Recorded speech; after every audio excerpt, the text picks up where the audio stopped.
আসসালামু আলাইকুম। তো জিরো পয়েন্ট ইউটিউব চ্যানেলের পক্ষ থেকে সকলকে স্বাগত জানাচ্ছি। আমি মোহাম্মদ নাইম হাসান।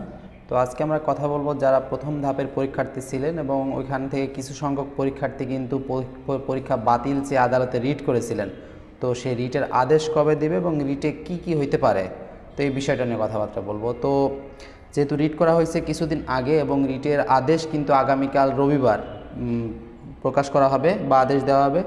তো সেই রিটে দুইটা বিষয় হইতে পারে, আদালত দুইটা কাজ করতে পারে। একটা হচ্ছে রিট খারিজ করে দিতে পারে অথবা পরীক্ষার ফলাফল প্রকাশ স্থগিত করতে পারে। তো যদি কোনোভাবে রিটটা খারিজ করে দেয় তাহলে কিন্তু প্রাথমিক শিক্ষা অধিদপ্তরে আর কোনো বাধা থাকলো না।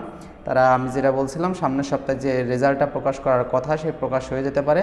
আর যদি বলে যে আদালত যদি বলে যে পরীক্ষার ফলাফল স্থগিত করতে হবে তাহলে কিন্তু সেটা স্থগিত হয়ে যাবে এবং পরবর্তীতে আইনি প্রক্রিয়ার মাধ্যমে সেটা সমাধান বের করে আনা লাগবে যে এটা কি আদৌ এখানে দুর্নীতি হয়েছে কিনা বা ফলাফল প্রকাশ করা যাবে কিনা, নাকি এটাই পরীক্ষার পুরোপুরি বাতিল হবে, এটা পরবর্তীতে আইনি প্রক্রিয়ার মাধ্যমে এটা সমাধান আনা লাগবে। তো আশা করি বিষয়টা বুঝতে পারছেন যে এই রিটের আদেশ কবে দিতে পারে এবং কি কি ফলাফল এখান থেকে আসতে পারে।